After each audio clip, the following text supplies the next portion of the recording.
Good afternoon, everyone, and thank you for joining us at this press conference with the group of human rights experts on Nicaragua.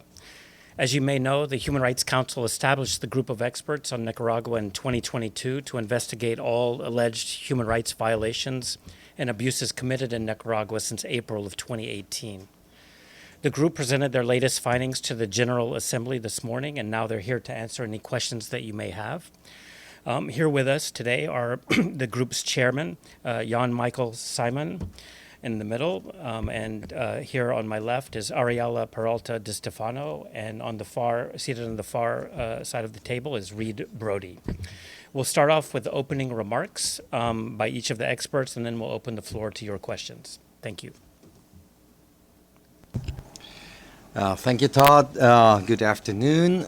We would like to thank the media for their continued interest in Nicaragua in this despite these international, very eventful times. Ladies and gentlemen, let me draw your attention to something which we have addressed already in the interactive dialogue this morning. And this is that the Ortega Murillo regime, as part of its strategy, has demonstrated a cynical and calculated approach to international cooperation. They have been leveraging Interpol, anti-money laundering, and counter-financing and terrorism cooperation frameworks to persecute transnational opponents. And this includes abuses of the Interpol's retinal system and the circulation of false alerts on travel documents, misusing a database dedicated to this by Interpol.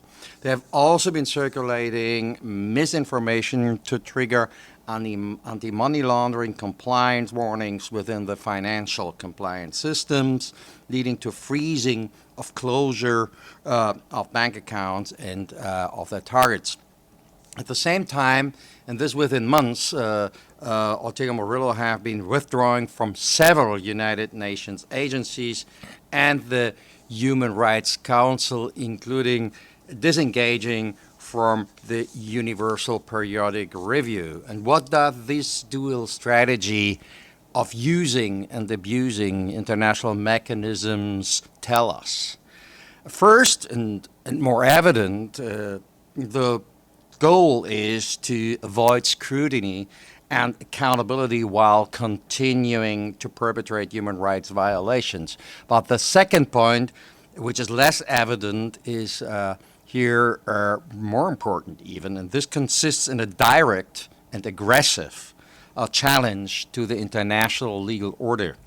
It responds not merely to an administrative or diplomatic disagreement, but to express profound disregard to international obligations. This strategic goal perverts the principle of mutual trust in international cooperation, undermining the integrity of global security systems. It undermines the very foundation of international cooperation, which relies on trust and adherence to human rights principles. This particular strategy of transnational expression needs to be addressed by the international community. I now hand over to my colleagues, Reed and Ariela. Yes. Thank you very much. Good afternoon. Thank you for following our report. As we emphasize in the statements of the group before the third committee, the fourth phase of the reparation, which started in 2023, continued to this day and is focused in consolidating absolute control in the executive power. We continue to raise alarm over the increase of simultaneous mass arrest and prolonged incommunicado detention. Authorities have refused to disclose the fates and whereabouts of these dozens of detainees with amount to enforced disappearances. The resurgence of enforced disappearances is one of the most alarming developments we have seen since the group began its mandate in 2002.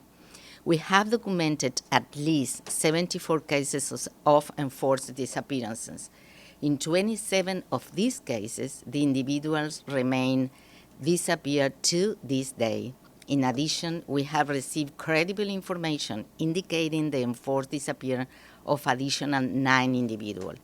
These cases are not isolated. They are part of widespread and systematic attack against civilians, meeting the threshold of crimes against humanity under international law.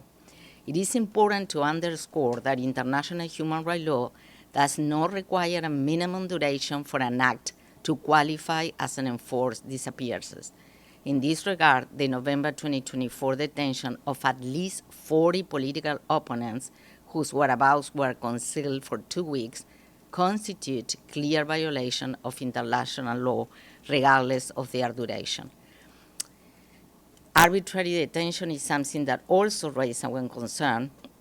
Since 2018, over 5,000 arbitrary detentions had been recorded in Nicaragua.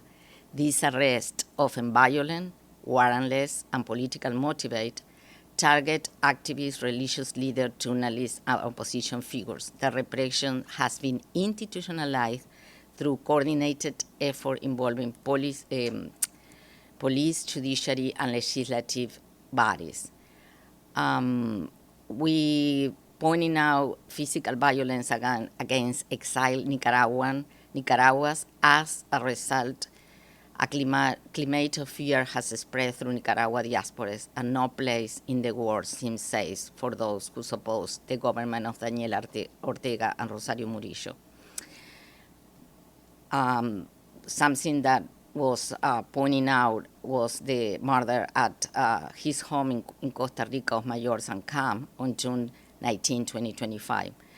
According to the Attorney General of Costa Rica's strong line of investigation is that this assassination was ordered to satisfy political interest.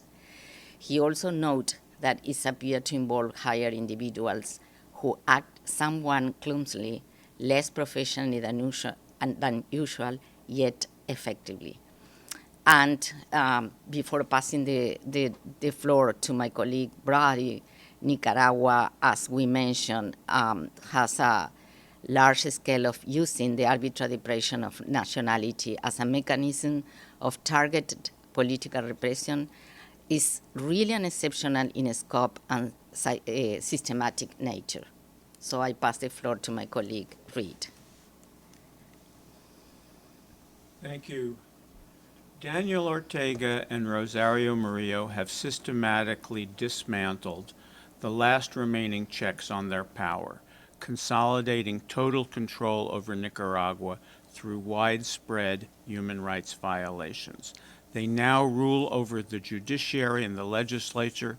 They can suspend all rights, call in the army for police actions, and deploy so-called voluntary police as enforcers. They have transformed Nicaragua into an authoritarian state where no independent institutions remain, opposition voices are silenced, and those who resist, both inside and outside the country, face persecution, forced exile, and economic retaliation. The state and the ruling Sandinista party have virtually fused into a unified machine of repression, operating a wide intelligence network, surveilling the population, and selecting the targets for violation of rights. Since 2023, the government has extended that repression far beyond its own borders, targeting Nicaraguans abroad simply for being perceived as opponents. That campaign has unfolded through a series of cruel and vindictive measures. 452 persons have been deprived of their nationality by court order. Others stripped of their nationality without any legal process. Hundreds, if not thousands, of other Nicaraguans abroad have been refused the renewal of passports or access to other official documents, rendering them de facto stateless, stripped of their legal identity, livelihood, and rights, and prevented from rebuilding their lives abroad. The murder in June of retired Army Major Roberto Sancan, a vocal critic of state repression, marked the fourth violent attack on an opponent in Costa Rica. His murder has deepened the climate of fear that now pervades the Nicaraguan diaspora.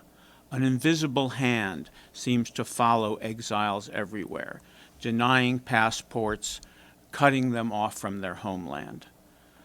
Our reports have identified 54 officials responsible for grave human rights violations, abuses, and crimes.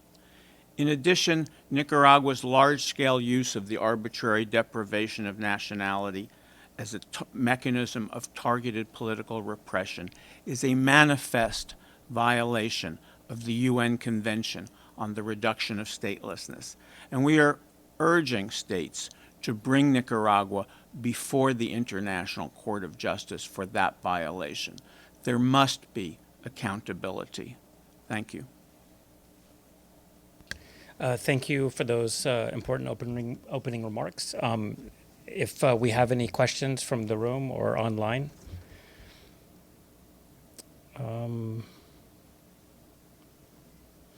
I don't see any online or in the room, so if not, that would bring us to the end of this press briefing. Thank you for joining us. Thank you.